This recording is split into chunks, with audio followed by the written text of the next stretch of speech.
Hello everyone, this is your host Nandini Ray, and you are listening to the Maitri podcast between friends, conversations with Maitri. We are dedicating this episode to commemorate Women's History Month. Women's History Month has been celebrated in the United States in March since 1987. It celebrates women's often overlooked contributions to history, culture, and society. So we thought, what could be more appropriate discussing women's status in today's world with some women from our community?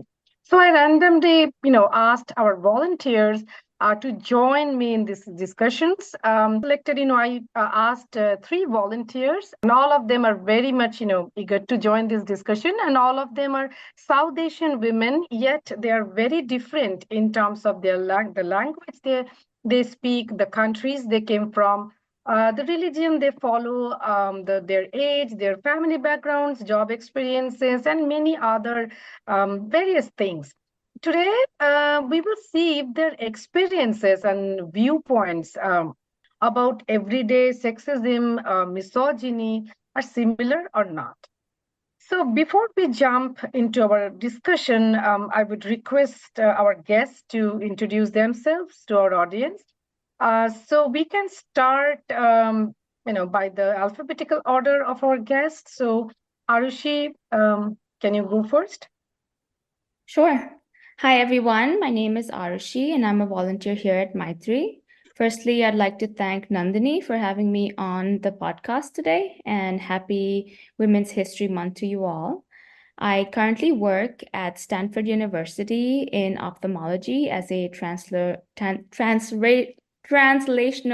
research manager, for a lab. My role is all about supporting clinical studies, trials, and experiments that aim to support those who are facing vision loss. I joined Maitri in October of last year and to advocate for women's rights, particularly to help foster environments where women feel empowered to speak up against injustice in our community and are supported in leaving harmful situations. Outside of work, I have quite a few hobbies. I enjoy having my house plants. I have also recently discovered crocheting and running. Thank you, Aarushi. Kashmira? Hi, everyone, and thanks, Nandini, for inviting me to this panel today. My name is Kashmira Patel, originally from India, but a hardcore Californian for over 2 decades now. I work in the tech industry, formerly as an engineer and currently as a technical product manager. Outside of work, I love traveling, a bunch of creative pursuits like jewelry making, crochet, painting, photography, singing, yoga, workout. It changes every year. But most of all, I love hanging out with my friends while doing all of the above. And this is my 9th year as a Maitri volunteer. And I have to say that in my 9 years of association, I have received more than I have given. And I am so grateful for this opportunity to learn and grow as a person. Thank you. Rika? Hi there. My name is Rika Alavi, and I live in San Jose, California. And I moved here about 25 years ago from Pakistan after I got married. So I've lived 50% of my life in 2 different continents. I work as a data analyst at a healthcare company. Initially, I used to be an architect. I studied to be that. And then after a while, I decided to go back to school. I got my master's in statistics. And now I simply love the job that I have. I also enjoy traveling, exploring art and architecture in different cities. I love cooking, and I also enjoy working out. I love doing Zumba. That's my big passion. And we have a big family here in the Bay Area. So most of the weekends we are with friends and family. And yeah, that's my life. Oh, interesting. Statistics and cooking. Good. So thank you all for joining me in this discussion. And let's talk about misogynistic behaviors and attitudes that we women face every day. So they might be serious or minor. outrageously offensive or so normalized that we don't even recognize them as oppression. But the bottom line is that we women face and feel misogyny does exist, and it is a valid problem to discuss so that we can raise awareness and we can at least try to end misogynistic culture. So here we are. And let's start with a simple question like, what kind of discrimination and oppression do you see women face like every day, even in today's world? Many people think that, oh, today in this modern era, women are educated, women are powerful, free, and so we don't face any discrimination, any oppression because of our gender. But we all know that is a myth. We do face. So I would like to know what kind of discrimination or oppression do you notice that women face every day in today's world? Anyone can start. So I'll take that. So when you asked me to speak at this podcast, I wanted to be pretty exact in my answers, and I looked up the definition of misogyny. I knew that I had felt it, seen it, but I needed to read the definition to give an answer. And the definition, it hit me hard. Very plainly put, it means hatred towards women, and that is extended to discrimination, prejudice, oppression. And it really stopped me cold in my tracks for a few minutes. Kashmira, what are you saying? You didn't know that? I did not know the exact definition. I was trying to see the difference between misogyny and patriarchy. So that's why I just wanted to be very exact. I'm an engineer. I have to be very precise. So anyway, going back to your question, I see it every way, like you said, in big ways and small. And of course, I have experienced it myself. At work, when I started my career, I joined the same company with a fellow graduate who went to the same undergrad with me, went to the same grad school at me. We did all the same courses, but he was offered a higher salary by that same company.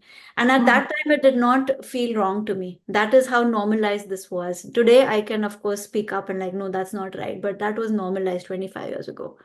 And throughout my career, I've had managers, they give better projects to men, saying like, oh, let them handle it. They can do it better, giving raises and promotions to them more than me, justifying even with, when I question them, like, why? Oh, he needs it more than you do, He has a family to support and you have someone supporting you. They literally said that to my face. And they also expect me to do the household chores at work, like getting birthday cakes and planning events. And I would push back, but that does happen.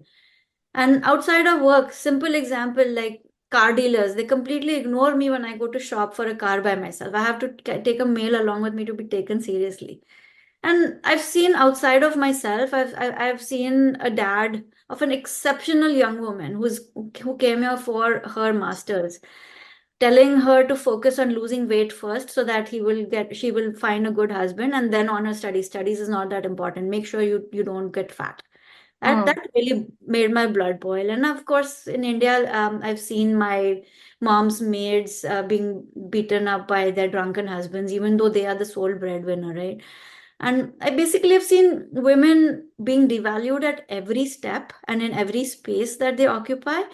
And what's important to note is that it's not just from men. Women ourselves, we internalize this and we start to believe less of ourselves too. And I'm guilty of it myself. The example that comes to mind is I caught myself having some doubts when my company hired the first woman CEO. I was like, would she be able to do a good job? Of course, it was amazing. And so is her successor, who's also, she's a second woman CEO at the company, and she's a badass. But I did have my doubts just based on her gender. So it's everywhere, not just among men, but women also do it knowingly or unknowingly. I would love to hear from Rika. So, yes, thank you, Nandini. So, I also, when you first asked me to join this panel, I was also like, oh my gosh, I don't think I've experienced sexism growing up. We were three daughters. My parents raised me, equal access to education. I'm from Pakistan, and I come from a very female dominated family. So I lived in my bubble, of course, because it was literally a bubble. And I never realized like the advantages of where I was.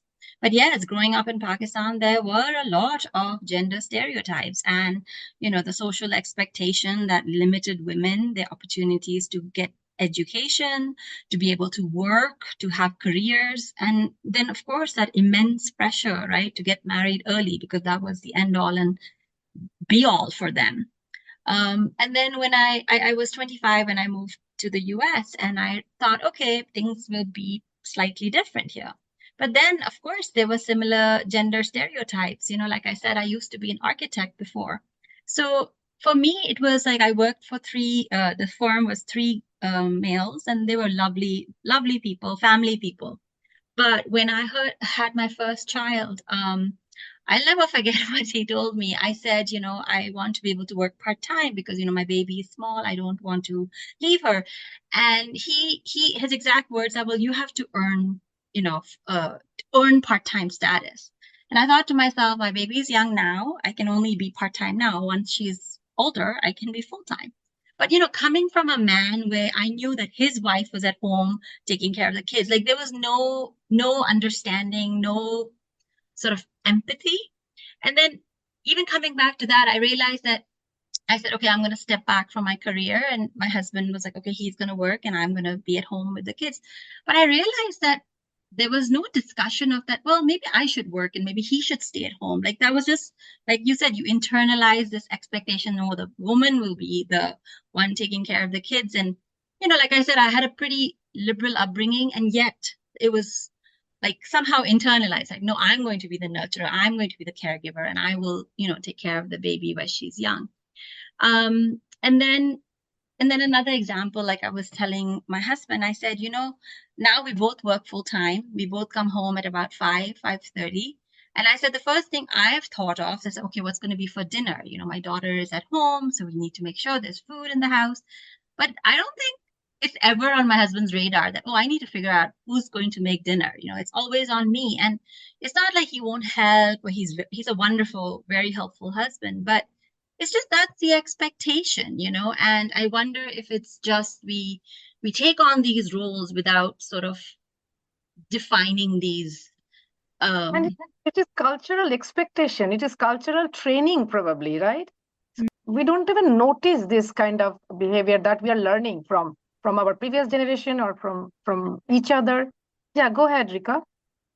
No, I think I realized that yes, I and I kind of put this out to all my friends. And again, different, not South Asian, but Caucasian friends and different races. And it's the same. It's pretty similar Same. idea that first thing I wake up and say, okay, gosh, what's going to be for dinner, But that's not even close to any of the husbands. They're like, okay, there's going to be food on the table. So yes. Yeah.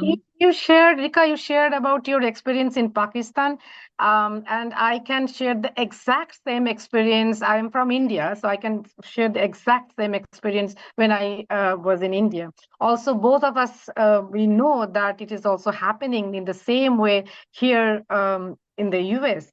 Like misogyny has been widely practiced for thousands of years all over the world. We see it in art, literature, movies, societal norms, cultural training, historical events, mythology, philosophy, politics, religion, you just name it. It is kind of omnipresent. So yeah, I totally hear you. I totally agree what you are saying. So I actually now I'm more interested to know what Aarushi has to say because she is almost my daughter's generation. So I would like to know that if she has any different opinion, anything, Arushi, you can go ahead. Well, sadly, I agree with and have experienced everything that you've all mentioned so far, the things at work. I am very appreciative of, where I work. I do get the same salary and that, I don't have to question that. It's something that's disclosed to me up front. So I'm happy and very happy to be working at such a place that I don't have to worry about this. But adding to everything that's already been mentioned, I think misogyny, when you mentioned it's just basic hatred, it's just, for me, the most basic thing is to feel safe. And I don't think I've ever felt safe outside in the world 100%. It's never been 100%. I'm fine right now. My guard's down. I'm having a good time. Even, when I'm with my friends, with trusted people, there's always this thought in the back of my mind, oh, where do I know where I am? Do I know how I'm going to get back home? Does somebody else know where I am? So I think it's just the mental load of always having to worry about such a simple thing that our male counterparts just take for granted, like a lot of my friends will take an Uber late in the night, male friends, and never have to text anybody, hey, this is my ETA, or share it with them. So I think it just comes down to just simple thing as safety, and I don't believe that most women in the world feel safe even in their own environments. Exactly, like women's voices, we all know how women's voices are suppressed, controlled, or punished by discriminatory practices, patriarchal values, norms all over the world. Right. In some countries, women and gender non-conforming people are being policed by fundamentalists. In war zone, we know what is happening everywhere, like women's bodies become the battleground.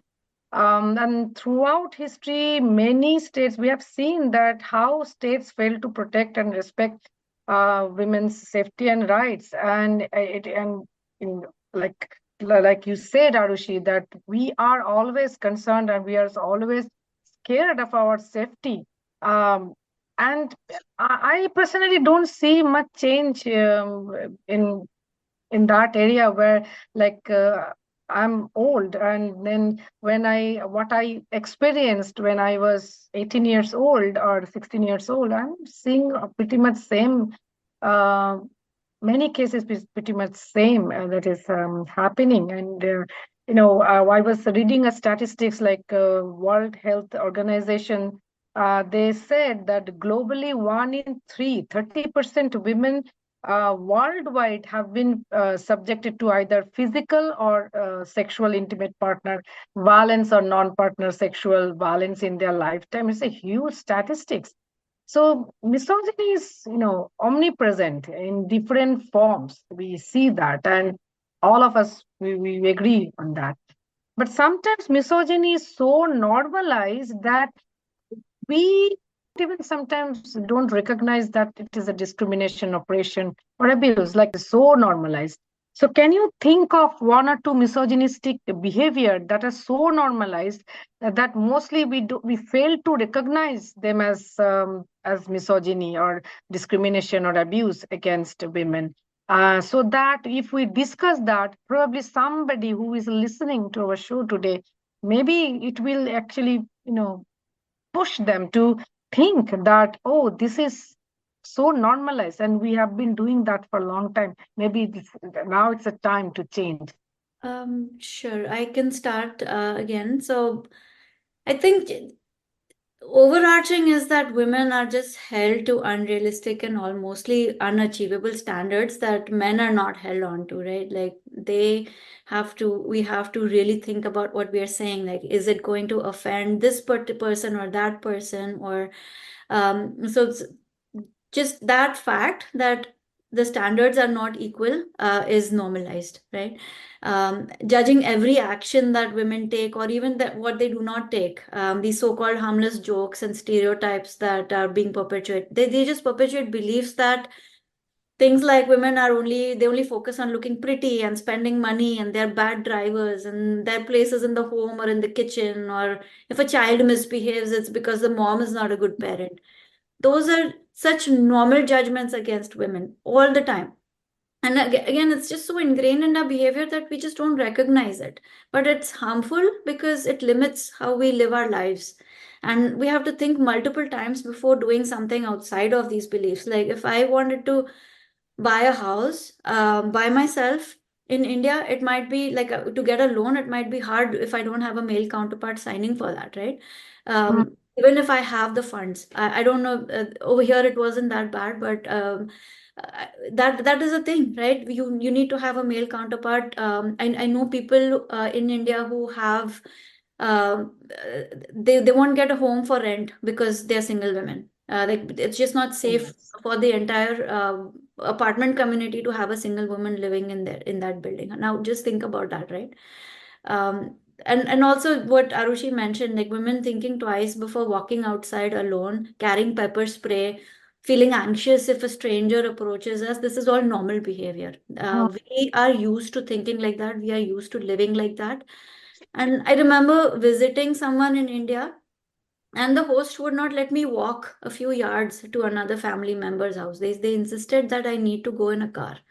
And this was a protective gesture from them, but we don't question the need for this kind of protection. So the fact that the world in general is unsafe for women has been normalized, and we live like this is how it's going to be, without that's how it has been, right? It's just unsafe, and yeah, that's it. Yeah. Rika? Wow, yes, absolutely, 100% agree that I think we've been made to believe that we need protection. We can't do things on our own. A lot of things that I've observed, myself or with other people, like with men, sometimes, like they won't let you finish speaking. They'll just interrupt you. It's kind of like I don't know, some kind of microaggression on their part, or they just don't have, they just like, oh, you don't know what you're talking about. Like, say if it's something politics, and I have that experience both, like when I go back to Pakistan, if there's some political discussion or some economic thing, and similar over here, politics, it's just like, oh, you have that point of view, or you have, it's like your point of view is sort of undervalued or sort of dismissed because you have all these issues of being a woman, so we can't really take you seriously. So yeah, I think that people experience that a lot. I think men tend to mansplain a lot. I think we've all been through that. um, I know that when I worked as an architect, it was a man's world, and you walk into a job site, as a woman, and then the contractors and the subcontractors are just eyeing you, and um, you feel like you said, you don't feel entirely comfortable, but then you kind of have to prove your point. A man walks onto a job site, he doesn't need to prove that yes, he's capable of doing his job. But as a woman, you walk onto a job site as an architect, you have to prove your worth, you have to prove yourself, and that expectation on their part for our to prove ourselves, I think that puts a huge burden on us. And it takes a toll. I think it takes a toll. And so yeah, that's my Yeah, it point. makes us question ourselves every step of the way, right? Yeah. Actually, the most extreme example of misogyny would be, domestic violence, violence against women, sexual violence. But condoning this behavior, these types of behavior is also misogyny. For example, when we like, I think everyone, all of us, when we are growing up, we get a message from our family or from our community that don't get raped, right? So how many families teach their sons that don't rape, otherwise you will be in big trouble? All women, all of us, we get, direct or indirect message from our community or from our families that be safe, don't get raped, don't go out. But this is also a kind of misogynistic belief. Misogyny doesn't, I personally think misogyny not only, misogyny exists not only in the real world, but also in our mind as a belief that, women uh, need protection, or women need to take care of their safety. The blame is on their shoulder if they get raped, or they, so boys will be boys. That is also misogynistic behavior. That also in our work, domestic violence advocacy world, we see that if someone is abused, then many people still ask the question that why isn't she leaving that abusive situation? they don't even understand that there are is not the only thing. I mean, for her safety, and many instances we saw that after they left, they faced real danger. So uh, I don't know. I mean, at this age, at this modern era, people still ask that why didn't she leave? So such a wrong question.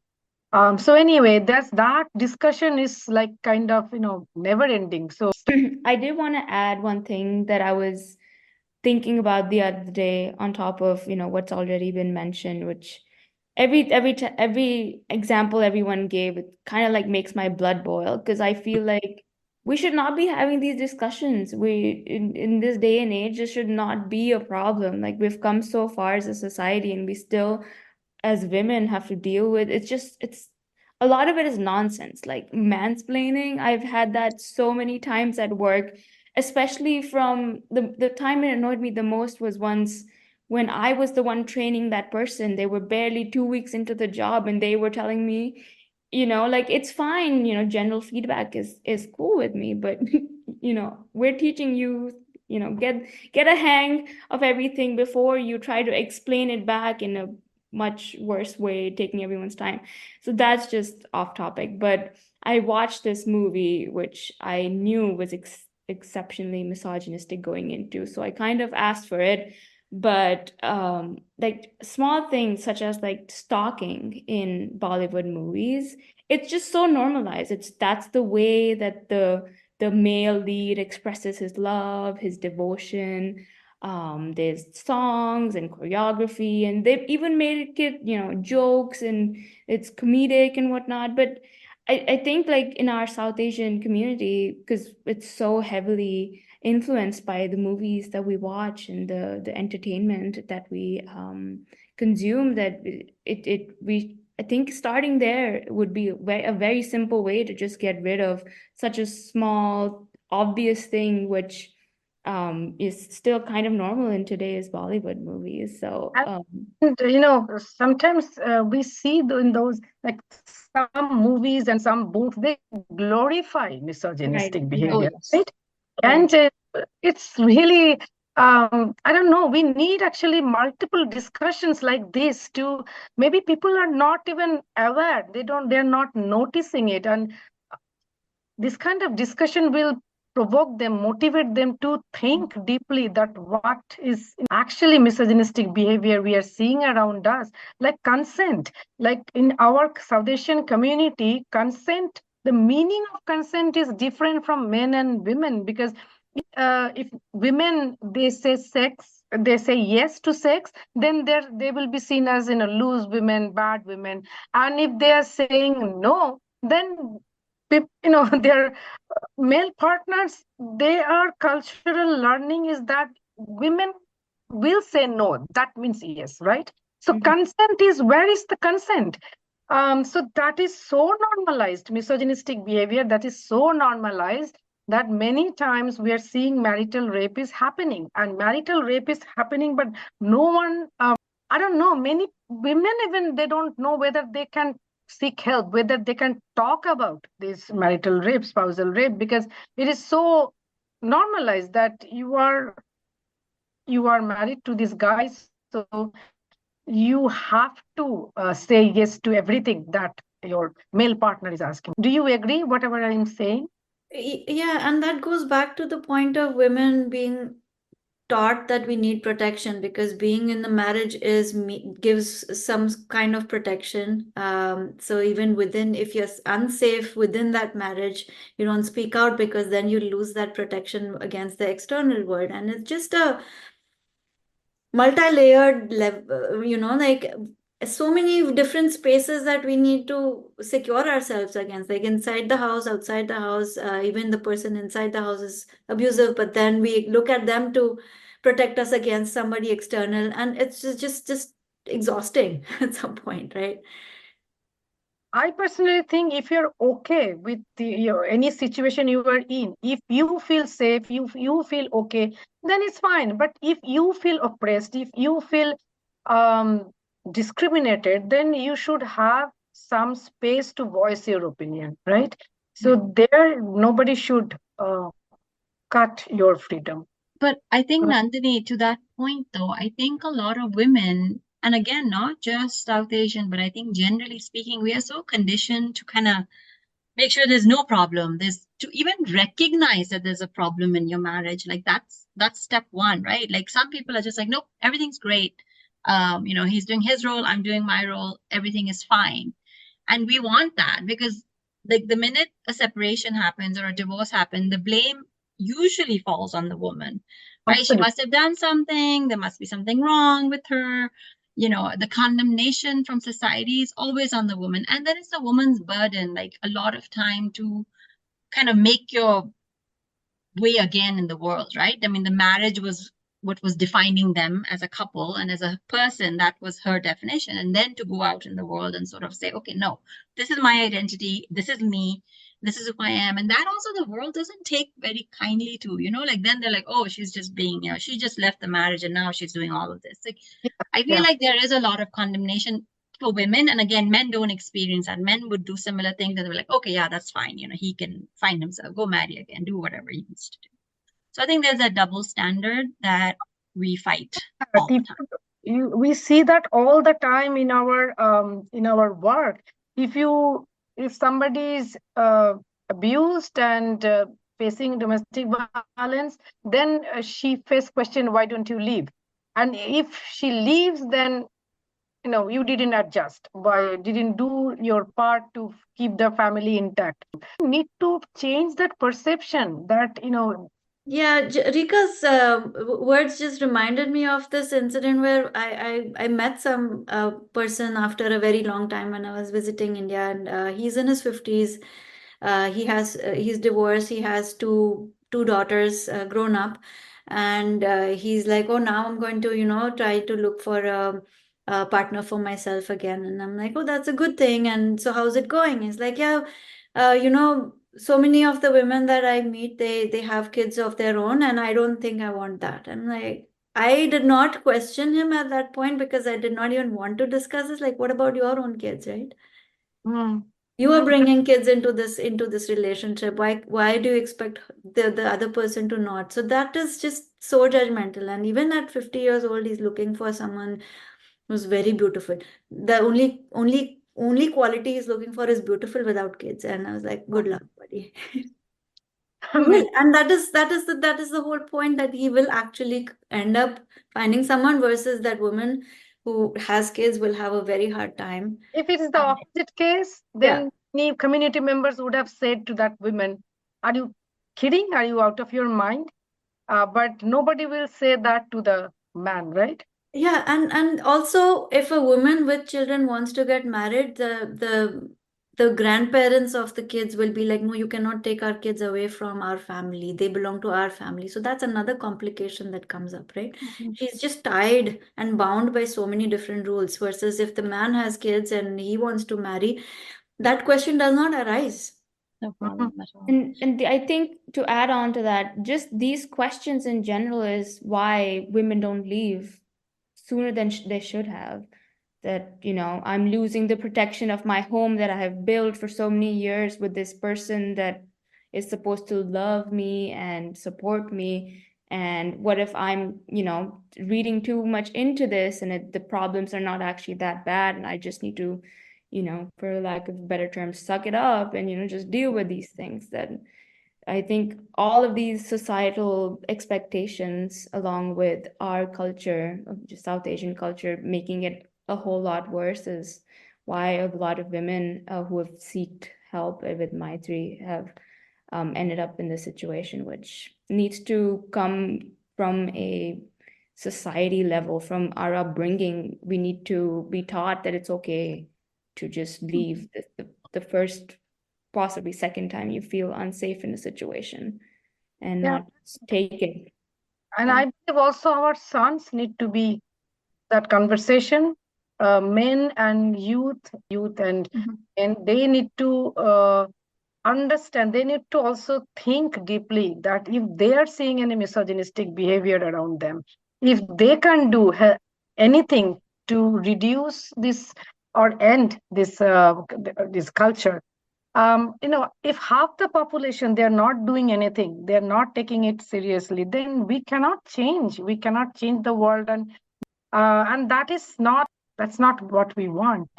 So I don't know whether we can end this misogynistic culture that we are in our lifetime, but at least we can try it through this podcast, through this different panel discussion, even in our homes, like at our social, party discussion, we can talk about this issue, and see how people feel and how they can join the movement.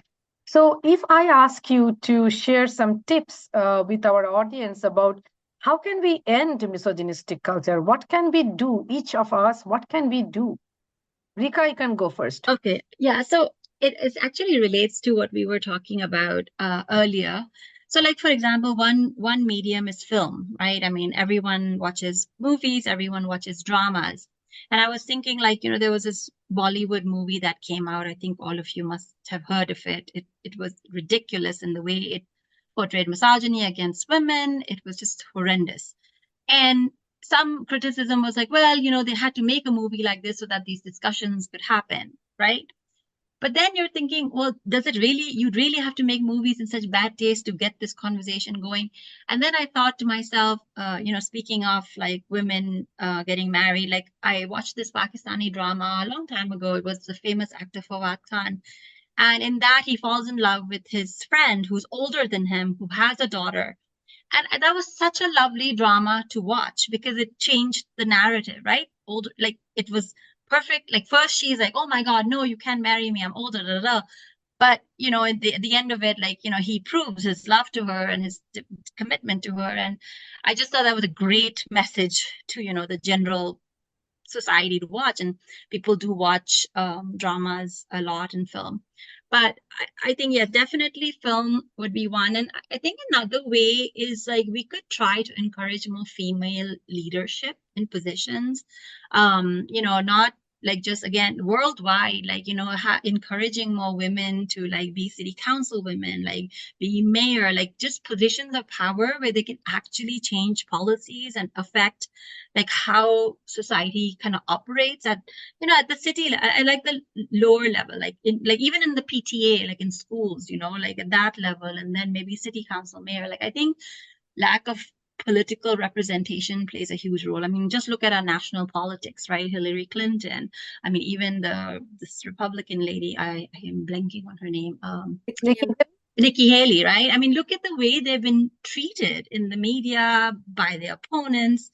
This is ridiculous. So I think if we were to encourage more women like that, I mean, regardless of our, personal party politics, but I think that would be one way that I would be really passionate about, like having more leadership.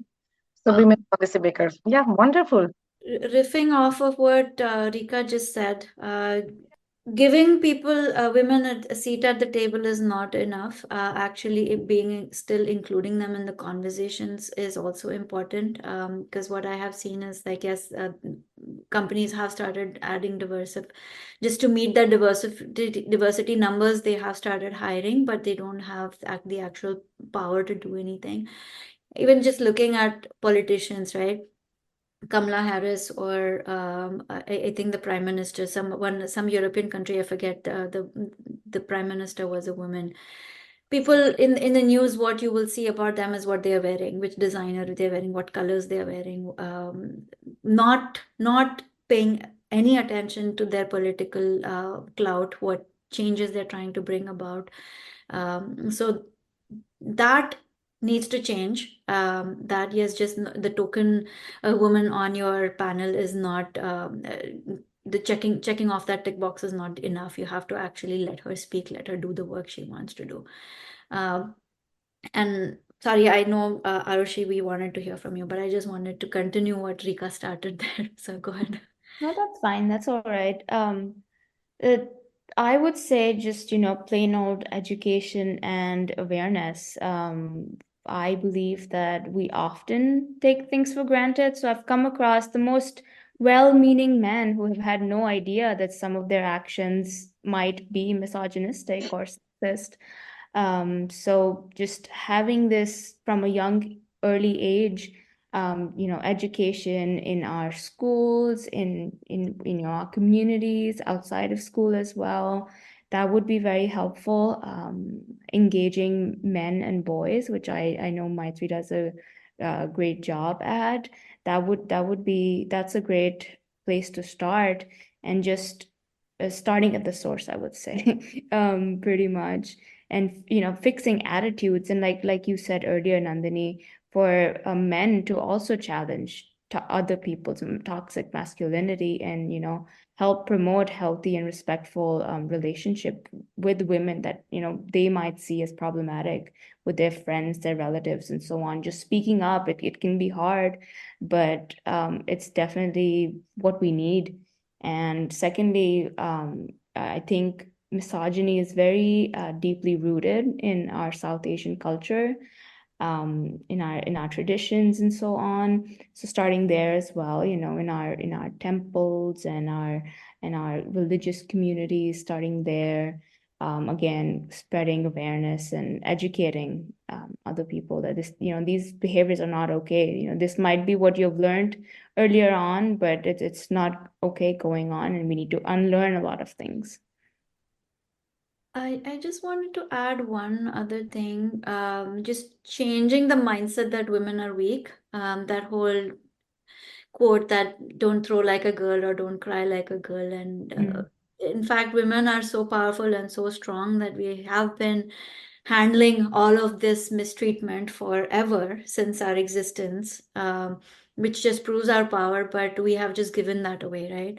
So what I would say that in general, we must do our best to hand back the power that has been taken away from women. That yes, you are powerful, you have a space, and not just the little bit that you occupy. You don't have to shrink. You can stand tall, and be yourself. Because I feel like I right now am the one token woman in my team of 100 engineers. I had pretty much become like behavior wise like them, and not saying that that was a total bro culture. They were very respectful towards me, but then I went into I feel like in a professional setting, if I am with a group of women, I feel very uncomfortable. Like, what am I going to talk to these women? And then I was telling one of my male colleagues about this, and he's like, what are you saying? Why are you saying this? And he pointed it out. So just giving that power back, that there's nothing wrong in being a woman. There's nothing belittling about being a woman. That mindset needs to change. I don't know how, but we should.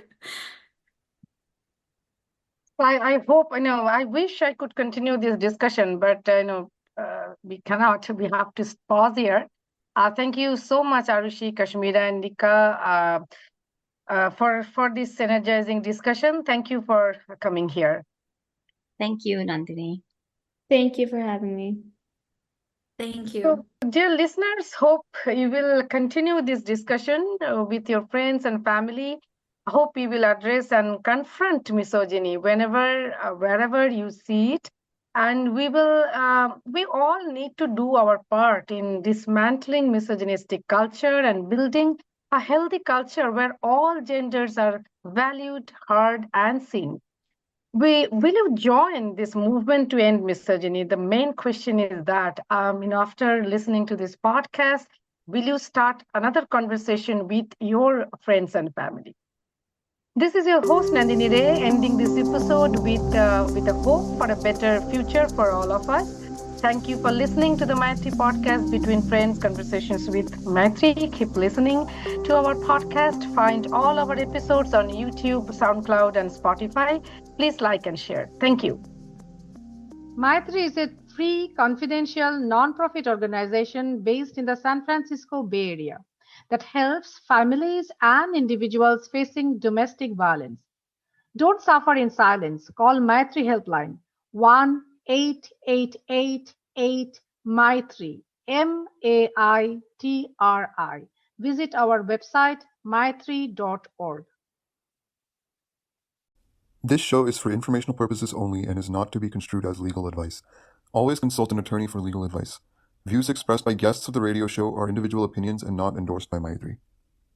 This project was made possible by funding provided by Santa Clara County Office of Gender-Based Violence Prevention.